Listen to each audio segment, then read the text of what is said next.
Hola chicos. In order to take these notes, you're going to have to find your green sheet that says the perfect tense is on top. We used it last chapter when you filled in the information about the pluperfect to say what you had or had not done.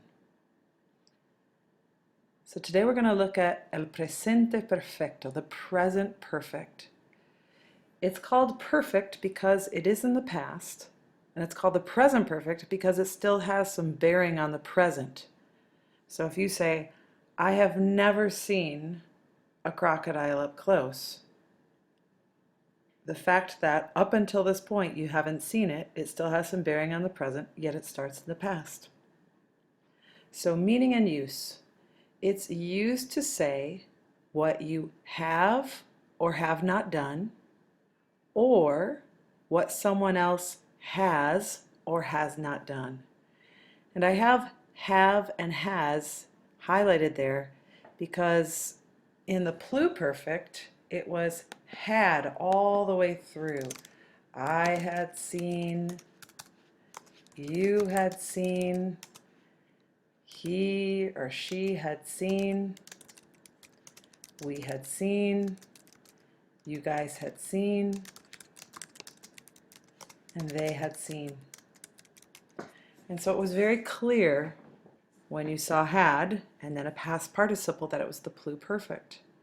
With the present perfect, sometimes it's confusing for students because in English they see have seen and they're not sure if it's the same tense, the same verb tense as has seen. And it is. It's just that in English we say I have seen, you have seen, we have seen, they have seen, but we don't say he have seen. We change it to has then. To form the presente perfecto, you are going to have the verb haber, remember that's the helping verb, in the present tense, and you're still going to follow it then with the past participle that you used for the pluperfect. Here are the conjugations of haber then in the present tense. I have seen, he, then visto, has visto, ha visto, hemos visto, habéis visto, han visto. And I said each one of those plus visto because I want you to remember that this is a two-part verb tense. You can't just use visto by itself. You need to have it when it's working as a verb with one of these forms of haber in the present tense. So I use visto, which is one of the irregular past participles, but remember for AR verbs, you're just taking off the infinitive ending and adding ado to the stem, and for ER and IR verbs, you're adding ido to the stem of the verb. And then a reminder there of the irregulars. You can see them on your sheet. Abrir, abierto, cubierto, descubierto, dicho, escrito, hecho, muerto, puesto, resuelto, roto, visto, vuelto. The spelling changes, remember you're accenting the I so that you don't have a diphthong form and make it one syllable. So, oído, leído, traído, caído. Let's look at the examples I have on the back side of the sheet.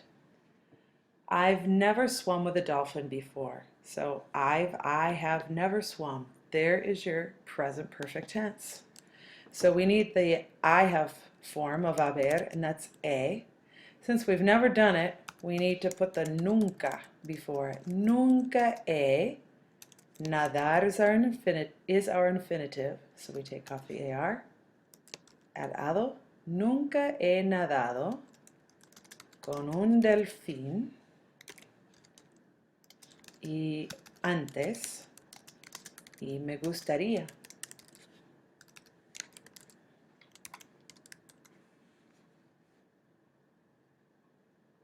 You could have also said, no he nadado nunca con un delfín antes y me gustaría. So you could have the nunca, the negative word, after the verb, but in that case you have to have the no before the verb. Have you held a snake before?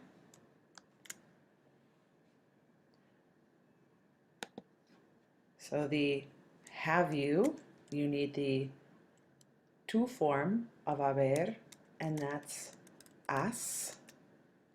To hold is agarrar. And so if we take off the AR and you add ado, has agarrado una culebra antes.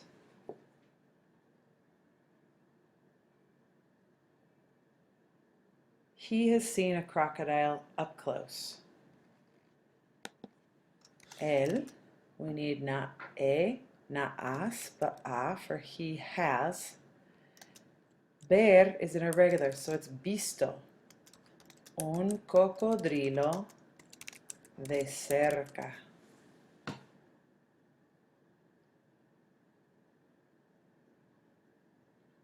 Señores, hopefully this is coming back to you. You did learn this tense last year with Señoras Avila y Gichelar, and we'll be using it in this chapter. Once you're done watching this and copying the notes, you should go and take the quiz that's not a quiz. So it's kind of like a digital worksheet that I assigned, and I'm just going to check that you did it. I'm not going to see if you got 2 out of 10 or whatever. If you just put 2 blanks instead where I put 1 blank, or you forget to capitalize something, it's going to mark it wrong. But don't worry. I just did it so that you could have some practice with the new vocab and the present perfect, and then have some instant feedback. Adios.